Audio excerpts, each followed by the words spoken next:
არ გექნება მშობელს მისი დარდი. კარგი შვილი, დედის გულის რა არისო?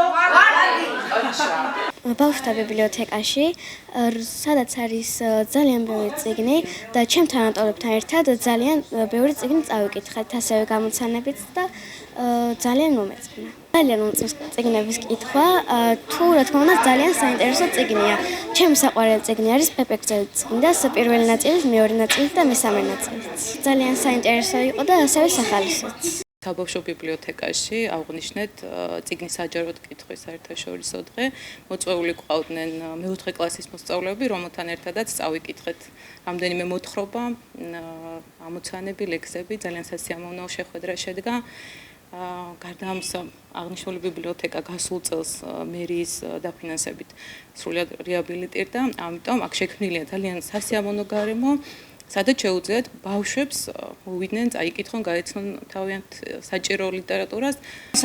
აღინიშნება საჯარო კითხვის მსოფლიო დღე. ეს დღე აღინიშნება მე-11-ად და მთელ მსოფლიოში დღეს კითხულობენ ხმამაღლა საჯაროდ. და ეს ეძღვნება წიგნის კითხვის პოპულარიზაციას მთელ მსოფლიოში. ჩვენ გვყავდა დღეს სტუმრები, კიდევ ველოდებით, რომ საჯაროდ ვიკითხოთ წიგნი, მაგრამ მე მინდა აღვნიშნო ერთი ფაქტი კიდევ. ჩვენს ბიბლიოთეკაში საბავშვო ბიბლიოთეკაში გასულ წელს ჩატარდა რემონტი და მე არ აღვნიშნო, არ შეიძლება დამსახურება ამ სიტუაციის. ეს არის ბატონი ვასო გველესიანი, ყოფილი მერი მუნიციპალიტეტის და ბატონი ვახტანგ ღამბაშიძე, რომელიც მაშინ ბრძანდებოდა, იყო საკრებულოს თავმჯდომარე. სწორედ მათი მონდომებით მოხდა ის, რომ ჩვენ ძალიან ბევრი წლის მანძილზე ვითხოვდით ამას და დღეს გვაქვს ძალიან სასიამოვნო გარემო. გვაქვს გალამაზებული და მოწესრიგებული ბიბლიოთეკა, ზაფხულში გრილი და ზამთარში თბილი. მე მინდა მოუწოდო მშობლებს, მოუწოდო პედაგოგებს, რომ მოიყვანონ ბავშვები, გვაქვს ახალი ლიტერატურა, ბევრი საბავშვო წიგნი და რაც შეიძლება ბევრი იკითხონ და იკითხონ. გაგვირემონტეს, გვაქვს მშვენიერი გარემო, ჩვენ შეძლების დაგვარად და ჩვენი პროფესიიდან გამომდინარე, ხელახლა დავამუშავეთ წიგნები, ხელახლა აღვწერეთ, დავლაგდით, გვაქვს ძველი ლიტერატურა უნიკალური, რომლითაც შეგიძლიათ მკითხველი მოვიდეს და ისარგებლოს, ასევე ვღებულობთ ახალ ლიტერატურას. სრული კომფორტი აქვს ბავშვებს, აქ ისარგებლონ ლიტერატურით, ყველანაირი კომფორტია რა. 4 თებერვალი კიბოს მსოფლიო დღეა. ამასთან დაკავშირებით გაიმართა ღონისძიება, სადაც ძირითადი აქცენტი საქართველოში კიბოს სკრინინგის მოცვის გაუმჯობესებაზე გაკეთდა. ღონისძიება ჯანდაცვის მინისტრმა გახსნა.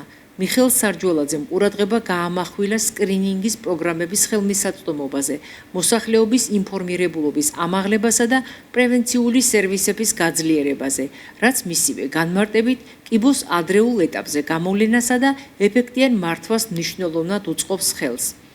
აღინიშნა, რომ სახელმწიფო აფინანსებს ძუძუს, საშვილოსნოს ყელისა და მსხვილი ნაწლავის კიბოს სკრინინგს მიზნობრივ პოპულაციებში და ეს სერვისები ხელმისაწვდომია საქართველოს ყველა რეგიონში.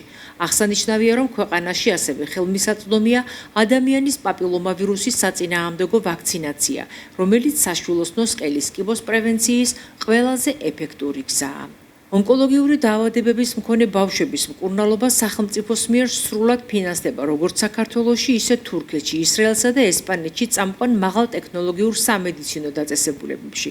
დაფინანსება მოიცავს დიაგნოსტიკასა და სტანდარტული მკურნალობის კურსს, ქიმიოთერაპიას, სხივურ თერაპიასა და ოპერაციულ ჩარევას, ასევე პაციენტის საჭიროებიდან გამომდინარე პროტონოთერაპიას. დღეს ჩატარდა კიბოს მსოფლიო დღე, საერთაშორისო აღინიშნება ონკოლოგიის დღე. თქვენ კარგად მოგეხსენებათ, რომ ონკოლოგია არის უკვე არა მარტო სამედიცინო, არამედ სოციალური, ეკონომიკური, დემოგრაფიული გამოწვევა. შესაბამისად, მას ჭირდება ესეთი სისტემური პასუხი, ჭირდება გვერდში დგომა, სოციალური სოლიდარობა, ჯანდაცვის სისტემის მდგრადობა და მობილიზება, იმიტომ რომ ყველა სფეროზე, ყველა ოჯახიდან დაწყებული ჯანდაცვის და საერთოდ მთლიანად ქვეყნის პოლიტიკით დამთავრებული ყველაფერზე ახდენს ზემოქმედებას. ამიტომ ესეთი შეხვედრები, ესეთი აქტივობები ძალიან მნიშვნელოვანია. დღეს იყო წარმოდგენილი ორი ძალიან საინტერესო პრეზენტაცია კიბოს გავრცელებასთან დაკავშირებით საქართველოში, იმ პროგრამებთან დაკავშირებით, რომლებიც ხორციელდება კიბოს ადრეული პრევენციის, მკურნალობის. განხილული იყო 2026 წლის სახელმწიფო პროგრამის მიღწევები ამ მიმართულებით და მნიშვნელოვანია, რომ საომავლოდ დაიგეგმა არაერთი საინტერესო ღონისძიება, რომელიც მოგცემს ჩვენ შესაძლებლობას, რომ გავზარდოთ მოცვა სკრინინგის კუთხით, ამავდროულად გავზარდოთ მოცვა ვაქცინაციის კუთხით და შევამციროთ ის ნეგატიური ეფექტი და გავლენა, რაც ამ ვერაგ დაავადებას აქვს. სკრინინგი გამოვლენილი საწყის სტადიაზე კიბო აუცილებლად დაძლებადია ერთად და ამიტომ მნიშვნელოვანია, რომ 2026 წლის კიბოს საერთაშორისო დღე ძალიან სამოტივაციო სლოგანით აღინიშნება.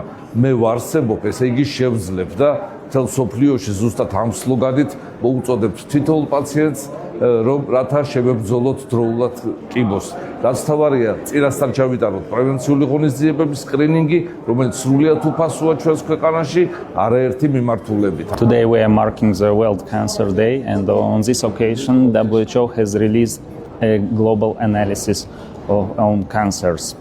The key message is that 40% of all cancers globally are preventable. For the time being, tobacco remains the main cause of cancers globally, with 17% of all cancers being caused by tobacco.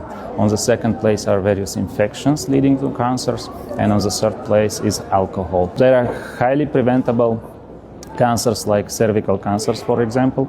Cervical cancer with a very effective vaccine, HPV vaccine, very effective screenings, identifying the precancerous lesions that can be treated. So we are moving to a stage when we will have a new generation.